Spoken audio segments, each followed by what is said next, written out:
Welcome to Don't Retire, Graduate, brought to you by BFG Financial Advisors. We're here to rethink what retirement really means to you so you can graduate into your next chapter of life with purpose and with passion.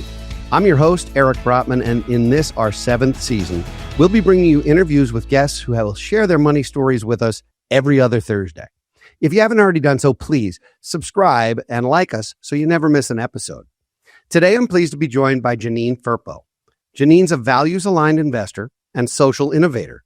In 2017, she left a successful 35-plus year career in technology and international development to focus on how women can create more just and equitable society through their financial investments. Her book, Activate Your Money, was published in May of 2021. Later that year, she co-founded Invest for Better, a nonprofit organization that helps women invest their money in ways that align with their values.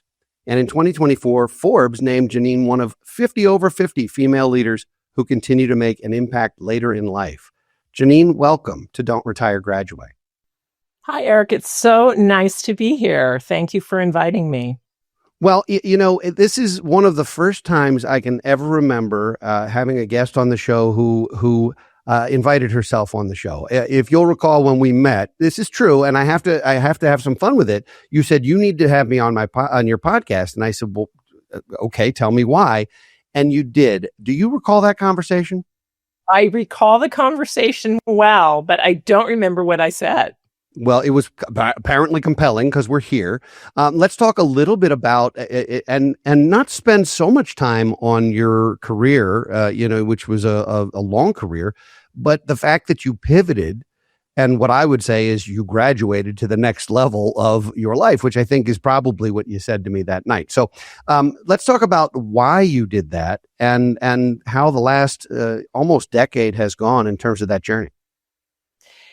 First of all, it's shocking that it has been almost a decade. I can't believe it. It seems like it was yesterday. So I was really fortunate. I had an amazing career. I had 2 amazing careers. But at some point, I just knew. I knew in my bones that it was time to quit. And when I knew that, fortunately, I had already predetermined that I could financially retire. And so for me, that was a really important precursor to actually making the decision to leave.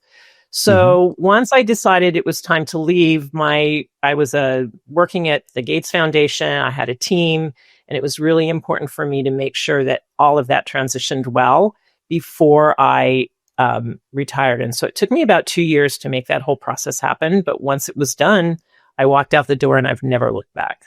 I couldn't have been happier to leave when I did. So when you make that transition, a lot of times it's a little bit like the day you turn in your thesis and you're finished college or whatever it is, where you're like, oh, deep breath, I'm done. And then there's this panic of now what, unless you've planned for that. So you had 2 years to retire, which actually I think is a pretty good time frame to do a transition. But I trust that during those 2 years, you were already thinking about how to reinvent yourself and what you wanted to do next. Am I right? Mm-mm. No. No. Really? Okay. Mm-mm. So you had no idea what I was going to do next. And I was actually really scared. I mean, I knew that I was going to retire, but all my work had always been from passion. It had always been from something that came from deep inside of me that drove me to do the things that I did. And I wasn't sitting on another passion. I didn't have one. And I was worried. And I thought, well, am I just going to be bored all the time? What am I going to do with myself? Am I ever going to feel passion again? And the people who knew me all said, you have nothing to worry about. You are going to find something. And that proved to be right. When I retired, I just started doing things. One of the things that I did is I had wanted for over 20 years to invest my money in ways that align with my values, and my financial advisors weren't helping me. So I took my money back and I started working on that. And as I worked on that, I realized, you know what? We're in a position where anyone, even somebody who just has a bank account, can invest in a way that's more meaningful. Women want to, young people want to, nobody's helping them. And so this thought about writing a book started to emerge. What I do tends to come less from me processing and thinking and deciding. It comes more from being and doing and observing and watching and paying attention to a deeper intuition. And what started emerging was I needed to write a book. And people told me not to do it. It was a really bad idea, and I did it anyway. Well, it's always nice to prove everybody wrong. You know, when you're told you can't do something, it makes you want to do it more than ever. Writing a book is hard, and having done this 3 times myself, I don't think I have another book in me unless it's a romance novel, and that's for a different day. So let's talk about the book, because the book was just relatively recently published. So let's talk about not just where to find it, but why to find it.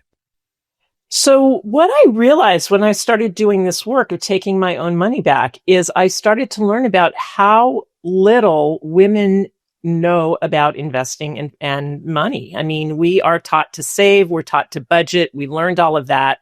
But as we start to grow our wealth and as we have no more money, we're not actually taught how to invest. And so most women don't take their own money in control. And what's really interesting is by 2030, which is only 4 short years away now, women are going to control 40% of the money in this country. And when we do invest, we actually outperform men. We're really good at it.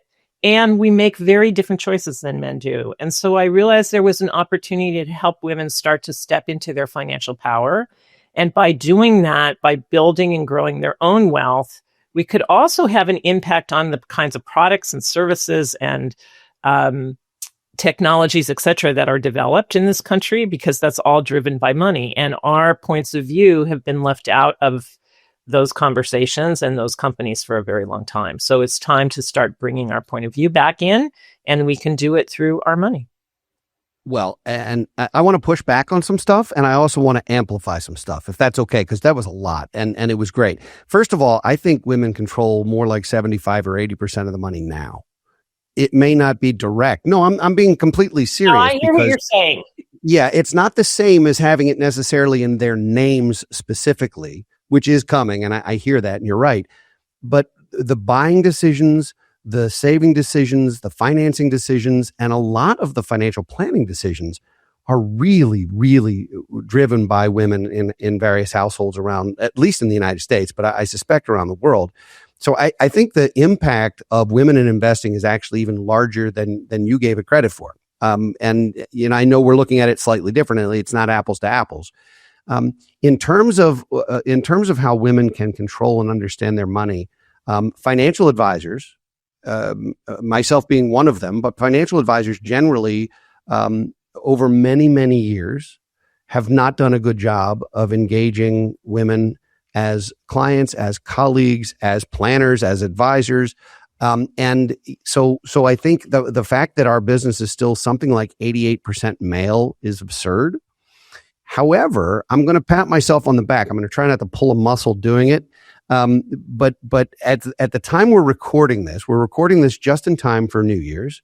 We're going into 2026. We're releasing this the end of January, I believe, or early February 2026. So by the time this is live and people are hearing it, I will no longer be the CEO of our firm.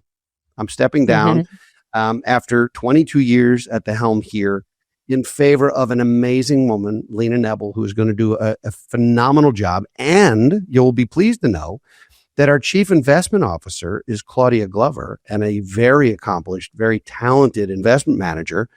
And so our company is very, very heavily female driven. And that's not to say that men aren't fine advisors. I think I did okay. But I will say that recognizing that gap and recognizing that, like Wayne Gretzky always said, I skate to where the puck is going.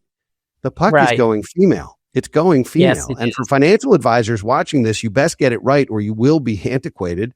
And for families, having open, transparent dialogue is so important. So I wanted to thank you for those remarks. Now, whether women have better investment results than men, I can't speak to that. I think at the end of the day, that might be anecdotal, unless you have evidence to support it, which I'd be fascinated by. But nonetheless, I do think that women in our industry are entirely too rare and are frankly, in a lot of ways, better at this than us old guys. I say that not to self-deprecate and not to be funny, but to be completely sincere, I think that's where this industry is going. Yeah. So first of all, I agree with you what you've said in terms of women saving, they're responsible for the buying, all of that 100% true. Where they don't generally control the situation is the investment decisions, what the asset allocation is and what's actually invested in. So that's the piece that I really want to help women with. And younger women are stepping into this, which is great to see. And that we are starting to see the kinds of changes that you were describing even in your own company, which is fantastic. There is actually data and research that shows when women invest, they do outperform by about 40 basis points a year. It was research done by Fidelity is one piece. And the reason is that women are more inclined to buy funds and to buy and hold. So they set up a strategy. They're less likely to be doing day trading. They're less likely to be buying individual stocks. They're less likely to be seeing it as a game or something to invest. And they're more likely to just be having a long-term strategy. And that is what helps them succeed. That sounds like wisdom. It makes perfect sense. And, I don't like that the industry is gamifying. Young people, I think, are used to the gamification of things. And if you're on one of the trading platforms and you buy or sell something and it gives you a gold star or something, I don't know why that's the endorphin rush that people need. But it's not a game. It's real life. And for you to get to the point in your career where work was optional, where you were financially able to make that transition to me, that's the definition of retirement. It's not needing to work anymore. I will say this, you're one of the exceptionally few people who I've talked to who didn't have some kind of plan, who came on the show. I mean, there are lots of people who retire and then it's daytime TV and shuffleboard and they don't live very long. It's actually very sad. But for you to do that and not have a plan and just trust in the fact that you would find some new endeavors is a lot scary. I mean, for you to say you were scared is an understatement, wasn't it? I mean, that's like your whole identity was tied into your work. I've done this before. I mean, I had a 15-year career in high tech. I went on a trip in early 1995 in one career called it was the CD-ROM multimedia career. I came back from that trip 5 months later. The industry I had been in was dead and something new had arisen called the internet. And I was perfectly positioned to be involved in that first wave of the internet. But while I was traveling, I had made a decision that I wanted to find a way to work on poverty, the kind of poverty I'd seen when I was traveling in Africa. And I walked away from the internet industry not knowing what I was going to do or how I was going to make this work. So I worked for a year as a consultant part-time to keep some money in the door. It took me about a year to figure out. And then I ended up crafting a second career looking at the role that technology and business could play in solving international poverty. But that all emerged as well. I mean, I had no idea. And it is like jumping off a cliff. It's like jumping off a cliff and trusting that something is going to catch you down on the way. And it's the very, very first time I ever did it in my life.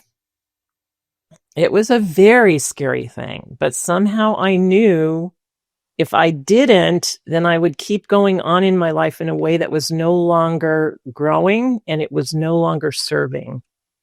And I had to make the jump. And then once that first time it worked, I've become much more accepting of that process. I'm as a planner, as someone who plans for a living, long-term planning, short-term, lots of different. For me, stepping down was something that took several years to plan out and think through. And I still feel a certain way, which is what am I doing? There's a lot going on right now with office renovations and a second office location and my new role. It's my first new job in over 30 years. So I knew where I was going to be. I'm not retiring, at least not in the sense that it's going to be a gold watch and shuffleboard. I'm not doing it.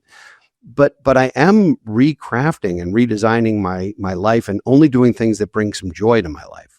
Which I love. And it sounds like you've done that. It sounds like you've chased a significant passion project that's not only making you happy, but is also hopefully changing the world either on a one-by-one scale or even on a larger scale. It sounds like you're very mission driven. I am very mission driven, and I have been most of my life. But I also know that, as you said earlier, I've been on this particular journey for about 8 years now, and this won't be my last game either. I mean, I will do this until at some point it becomes clear that I've taken this as far as I can take it, or its time is over, or whatever. Somehow there will at some point be another transition, and I will move to something else. And I don't know what that is. But again, I trust that it will come. I mean, I'm already getting little inklings of like, that would be an interesting thing to study, or that would be, and I'm like, okay, that's interesting. I'm going to lean into that a little bit and see where that takes me. And that's kind of how I do things, right? But I'm not a planner. So don't think for a minute that this is the only way I show up. I also plan like crazy. I mean, part of the reason that, because even if you lean in to something, you still have, there's a lot of work that has to be done. So it's a combination of doing the work, planning, figuring out how you're going to implement something, and then delivering on it at the same time that you're paying attention to what your inner sort of sense is telling you, and also watching what's emerging around you. And I could not have retired from money, because that's all I really did retire from, was an income. I couldn't have done that if I hadn't planned my financial well-being, right? That had to be done. Of course. Yes. Well, unless you're, unless there's some wild windfall, generally, yes, you have to plan for that and work for that and take your time. It's a marathon, not a sprint. Although it sounds like your life is a little bit more like a relay, because you keep passing the baton and finding another track. And I'm getting a very strong Forrest Gump vibe, that I don't know where I'm going to be, but it's going to be great. Like and that's it. What a cool way to get to reinvent yourself on a regular basis. I mean, I really think that's part of what drives joy. So the book is one of your passion projects, and we'll let folks know how to get that later in the show. But you also have multiple websites which are designed to, I think, help women realign their money and their passion and their values and those things. I want to put a couple of them on screen, and you could talk through it. And I know one of them is AI driven, and I want to spend some time with this because you did some very cool research with AI, and I think we're going to have some fun with that. So, can you talk through this piece? Absolutely. So it's called the SheEconomy. The website is SheEconomy.ai. And it's an initiative from the nonprofit that I co-founded called Invest for Better. And what we realized is that there were a lot of women we knew, financial advisors, angel investors, venture fund leaders, coaches, educators, banks, all kinds of organizations that were really working at this intersection of women and money, and sometimes their values as well. And we realized it's very hard to get women to pay attention to some of the things that we wanted to share with them. And so we thought, what if we created a new initiative, a large campaign to start that wakes women up to the power and the potential of their money? And so we hired a creative team, and the idea that we came up with was answering this question: what would the world look like if women had been equal partners in the economy for the last 100 years? And then we worked with a data analyst and some AI, and we asked that question. And together we came up with a series of headlines that are coming up on the feed right now that shows what that world could have looked like. And this is a better world for men. It's a better world for women, for boys and girls, in our view. And all of these headlines are backed by data that shows that if certain things had happened at certain times, or things had accelerated, these kinds of outcomes could be true. Because these are things that really matter to women and that touch us and our families personally, and things that we want to see change. So we want to see our own healthcare identified and taken care of in research. We want to see ourselves being safe. We want our kids to be safe. We want our husbands to live longer. We want our environment to be something that we can pass on to our kids and our grandchildren. These are all things that matter, not only to women, but to men. But women often put their money behind these things to try to help create this future. And that's what really this campaign is about. It's about educating women, raising awareness, and then giving them actions that they can take over a 100-day period to actually start rethinking their relationship to money and taking more control of their assets. Who, if anyone, are you working with on the actual financial piece of that rather than sort of the social piece of that? Do you have a team of people who are helping with some of the financial data behind that scene too? So when you say the financial data, what kind of data could you like what I mean is to take 100 days and to rethink your relationship with money means first you have to have a relationship with money and to understand what that relationship needs to be. And I'm not suggesting for a minute that people don't have that, but a lot of times everyone's starting from their own position, right? So this isn't where we're all at the same starting line trying to figure this out. We're all coming from our own background, our own profession, our own families, our own biases and everything else. So how do you build a path that anyone can jump on at any point, more treadmill like than forest path like?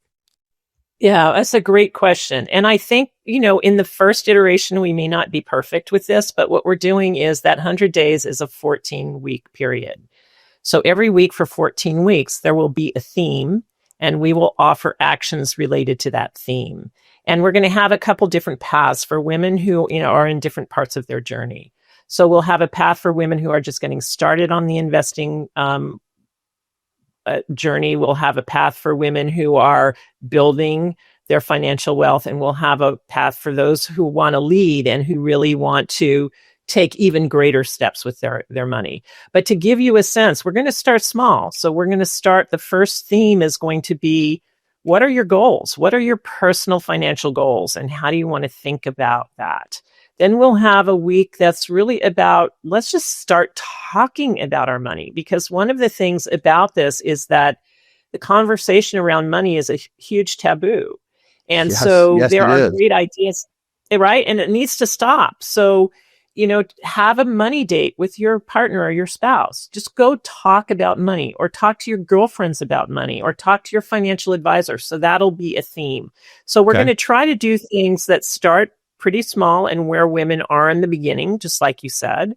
And then we'll get more advanced. We'll talk about where they bank. We'll give them ideas about publicly available funds that they could invest a little bit. I'm not talking about a lot, but a little bit of money in to really make a difference. Like, there are funds that are only invest in female-led companies. That's kind of a cool thing. You could put $100 in that. If a lot of women put $100 in that, it makes a big difference.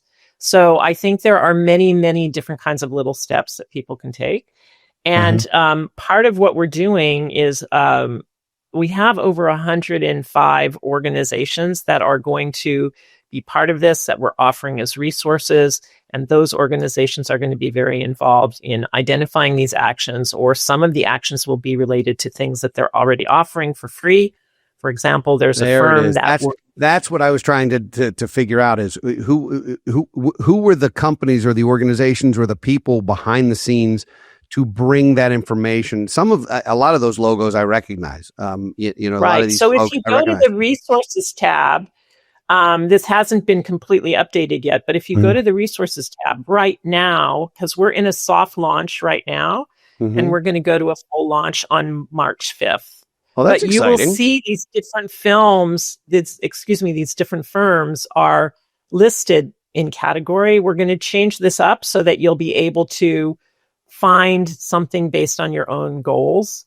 Like, I want a bank, or I want a new financial advisor, or I want to talk to a financial advisor. I'm looking for education. So we're going to make this much more interactive in the final iteration. But these are all different players who are part of this. And did you say this is a nonprofit?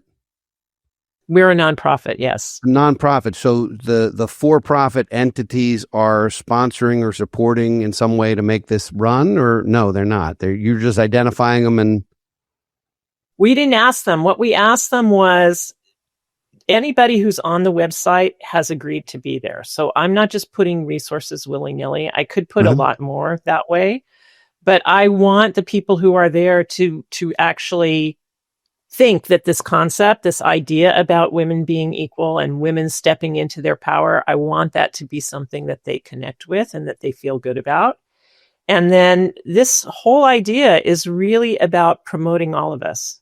So I'm super collaborative, and I really believe that when we uplift everybody, we uplift when we try to uplift more than ourselves, when we try to uplift everybody, it helps all of us. And that's really a big part of what I am. So even when I wrote my book, I had 150 women and some men help me write that book. It was a hugely collaborative effort. So I had about 40 women who were financial advisors, experienced angel investors, experts in their field, write early versions of the book. And then I took those, I rewrote them so they all had the similar voice, and had about 20 to 25 women review every chapter. And then I took all that feedback and rewrote the whole book again. I rewrote that book like 3 or 4 times based on feedback. Wow. I mean, that's it's a huge undertaking. I mean, it was a huge effort. What an amazing collaborative thing. And how's the book doing? Is this creating? Are you doing public talks around the book? Are you doing book signings? Has there been a tour? How's the book getting into people's hands? There was early on, and then interestingly enough, someone who was actually one of those 150 women ended up moving to Europe and realized there was nothing like my book in Europe, and she really wanted to see it there. So she helped me get the book localized and translated. So the current version of the book is very US specific. As you know, investing in different countries is very different. So we had people actually localize it so that it was adapted to the reality in Spain, France, Germany, and Poland. And it was published, translated, and republished in those books and in those countries. And it's now being translated and appified in China, believe it or not. That's incredibly exciting. That has to feel a certain way. I mean, that has to feel like, my gosh, your reach went from sort of house to neighborhood to community to state to country to the world. Congratulations. That is really exciting stuff. So I want to learn a little bit about your money story, because you're helping a lot of people recognize and rethink their money. When you were young, were you raised in a certain way that helped you understand that? Did you have parents or teachers or community or somebody who helped you have a passion for this, or was this organic and accidental? So I was raised by 2 parents of the Depression, and money was a huge issue when I was a kid. Huge. We didn't have enough. We wore hand-me-downs. We drank powdered milk because we couldn't afford real milk. And it was a big, big problem. And at one point, my mother decided I can't live like this anymore. And my mom got into real estate and got very good at real estate and started making money doing that. And so my book is actually dedicated to my mom because she taught me so much about money. And we could actually have a whole conversation just about how my mom did not do money the way most people do. She didn't do her death the way most people do. She didn't. I learned a lot from her. I learned a lot about transparency. I learned a lot about real estate from her. So I would not be in the financial position that I am today if it hadn't not been for my mom teaching me what she taught. But the values piece. I'm sorry. Is your mom living? Is your mom living? No, Okay, she passed away in January of 2015. So it's coming on 11. But I will say this about my mom. It was her choice. She chose to die. So, I give her a lot of credit for that, actually. And that's a whole story that probably doesn't belong on this particular podcast. I'm not sure if it does. Maybe not this episode, but certainly that is a very big topic for sure. It's really, really interesting what she chose to do. And when she made the choice, my job was just to help her facilitate what she wanted to do. And it took 2 weeks. She basically, my mom stopped eating. Wow. She stopped eating, and it took 2.5 weeks before she passed away. That had to be so hard on you. It had to be. It was, yeah. I mean, even knowing it's what she was choosing, it had to be incredibly difficult. Unbelievable. What a story. And so it's great that you learned some of the lessons in life about her or from her, and, you know, the real estate piece, the financial piece, but what an unbelievable story, Janine. I did not expect that today. Yeah. My mom was, she was way ahead of her time in a lot of ways. She was a fighter. She was resilient. She learned how to pick herself up from the ashes more than once. And she just lived life on her own terms, you know, and she left this world on her own terms. And yes, it was hard, but I was proud of her. I'm still proud of her. I mean, I just think that, and I think so much of the way we live and so much of our lives, we are conditioned by what the world has told us we're supposed to be and how we're supposed to show up and how we're supposed to live. And I don't believe that stuff. I think that we can redefine what is. We can redefine what money is. We can redefine the purpose of money. We can redefine what money creates in the world. We can redefine what retiring is. I mean, it used to be when I was growing up, you retired at 65 and you were happy because you got to do all the hobbies you never got to do, and you expected that you would die at 80. Well, we're living to 100 or more. And if you quote unquote retire at 65, you're leaving 35 years on the table.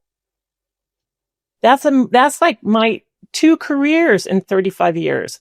We're still energetic. We're still smart. We're still alive. It's like, why would we move into a space where we're no longer contributing anymore? I mean, for me, if I'm not contributing, if I'm not creating a better place to live in the world, then why am I here? Well, first of all, that was the single greatest commercial for the show and for my book and the stuff that I have been promoting about retirement for many, many years. You're absolutely right. 35 years, half your adult life. And there's a lot of gas in the tank. And to just quit, I get it. Some people just really, truly hate what they do. And they're in some kind of place where they don't feel like they have options, although maybe there are and maybe there aren't. But if you're blessed with the abundance mentality and the opportunity to reinvent yourself, why not reinvent yourself? Don't sit home.